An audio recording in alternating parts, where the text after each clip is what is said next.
자, 다음은 부동산의 본질에 대해서 좀 살펴봅니다. 부동산의 본질이다. 상당히 좀 추상적이죠? 그렇죠? 사람의 본질이 뭐예요? 여러분, 사람의 본질이 뭔가 같습니까? 그 사람의 키나, 몸무게나, 나이나, 이런 게 본질인가요? 아니면 그 사람이 가지고 있는 지식이나 가치관이나 삶에 대한 태도나 지식이나 이런 게 본질인가요? 아니면 그 사람이 가지고 있는 재산이나 능력이나 이런 게 본질일까요? 자, 그래서 부동산의 본질도 역시 마찬가지인데요. 이 부동산의 본질을 파악할 때는 아주 복합 개념적인 면에서 우리가 부동산의 본질을 파악해야 된다. 사람도 마찬가지죠. 어느 한 측면만 봐가지고 어떤 본질을 논하기는 그렇고요. 아주 복합 개념적인 측면에서 이렇게 살펴볼 필요가 있는 거죠.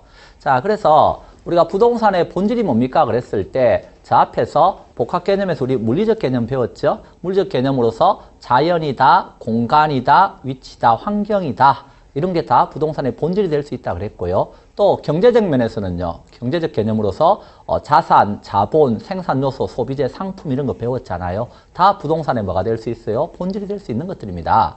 자, 그 중에서 우리가 좀 더 관심 있는 것들에 대해서 좀 하나씩 살펴보자 하는 겁니다. 자, 그 중에 첫 번째 나오는 게 뭐예요? 부동산의 본질로서 자연이다 하는 겁니다. 여러분, 부동산의 본질을 자연으로 본다면요. 자연은 인간이 만든 게 아니죠. 자, 따라서 부동산의 본질이 자연이다 그러면 햇빛, 바람, 기후, 강, 하천 이런 것까지 다 포함해서 포괄적 용어로서 부동산을 지금 파악하고 있는 것입니다. 그리고 자연은 더 이상 증가시킬 수 없는 희소한 재화입니다. 그래서 우리가 부동산의 특성 중에서 부층성과 밀접한 관련을 가지고 있죠. 이런 희소한 재화는요. 어떻게 되죠? 자연 그러면 딱 떠오르는 용어가 뭐예요? 국민학교 나온 사람은 다 알아요. 보호 이게 딱 나와야 돼요. 자연보호. 왜? 개발의 대상이 되기보다는 이게 인간이 늘릴 수 없는 희소한 재화이기 때문에 잘 보호해서 우리 후세대에게 물려줄 필요가 있다는 거죠. 그리고 더 이상 증가하지 않는 재화는 그래서 사회성과 공공성이 강조되는 것입니다. 자, 그리고 더 이상 증가하지 않기 때문에 일반 동산과는 다른 측면이 있죠. 공장에서 생산하는 물건이 아니잖아요. 그렇기 때문에 동산에 적용되는 경제이론이 부동산에 그대로 적용되지 않는 것도 여기에서 부동산의 본질과 관련을 가지는 거예요. 자연으로서의 부동산과 관련을 가지는 거죠. 자, 그래서 거기에 58쪽에 보시면 자연이다 그러면 이건 자연 환경으로 파악할 수 있고 햇빛, 바람, 기후, 강, 하천 이런 걸 다 포함하는 개념이다. 그래서 토지가 자연으로 정의될 때 가장 넓은 의미로 정의된다. 이런 말이 나오죠. 양가로 이번에 토지를 자연으로 고려할 때 부동산학적 관점은요. 부층성과 가장 밀접한 관련이 있다. 그래서 자연물로서의 토지는 부층성이기 때문에 경제이론 원칙이 그대로 이제 동산에 적용되는 경제이론 원칙이 부동산에 잘 적용되지 않는다. 그래서 부동산학 이론이 필요하다. 이런 논리가 나오고요. 자, 그 다음에 59쪽 메뉴에 보시면 둘째 줄에 사회성과 공공성이 강조된다. 이런 말이 나오죠. 그리고 자연은 잘 보호해서 물려줘야 된다. 그래서 보전의 욕구가 생긴다. 이런 말이 나옵니다. 자, 그래서 부동산의 본질을 자연으로 본다면 잘 보호해서 희소한 재하니까 물려줘야 되지 않냐. 이런 논리가 나오는 거예요. 자, 그런데 부동산의 본질을 공간이다라고 본다면, 이 부동산의 본질을 공간으로 본다면, 이 공간은 단순하게 여기에 있는 수평 공간만을 말하는 게 아니에요. 자, 수평 공간뿐만이 아니라 여기에 있는 공중 공간과 지하 공간을 다 포함하는 입체 공간 개념으로서 부동산을 파악할 수 있다 하는 겁니다. 자, 그래서 우리 민법 212조에 보면 토지에 관한 소유권은 정당한 이익이 있는 범위 내에서 어디에 미치죠? 토지의 상하에 미치는 것입니다. 그러므로 여기 수평 공간과 관련해서 이 수평 공간을 이제 배타적, 독점적으로 이용할 수 있는 권리를 우리는 지표권이라고 부르는 거예요. 지표권. 그리고 소유권은 정당한 이익 있는 범위 내에서 토지의 상하에 미친다 그랬죠? 그러면 여기 공중공간이 있단 말이죠. 그러면 이 공중공간에 대해서 일정한 고도까지 포괄적으로 이용할 수 있는 권리를 공중권이라고 쓰는 거예요. 이렇게. 그러면 여기 지하 공간 을 이용하거나 지하에 시설물을 구축하거나 할 수 있는 권리가 있겠죠? 그것이 뭐다? 지하권이라고 하는 것입니다. 자, 그래서 여기 지하 공간 또는 지구 중심을 향한다. 그래서 뭐 지중 공간 이런 표현도 씁니다. 그래서 여기에서 지하권.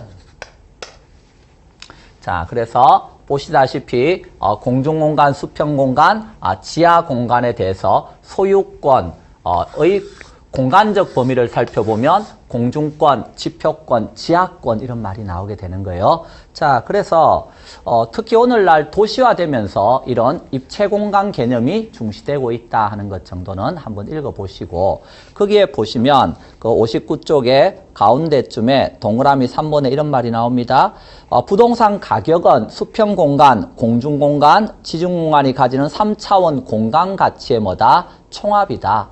그래서 여기에서 공중권 가치, 지표권 가치, 지하권 가치가 있겠죠? 이런 가치의 총합이 곧 부동산의 가치가 되는 거다. 이런 뜻입니다.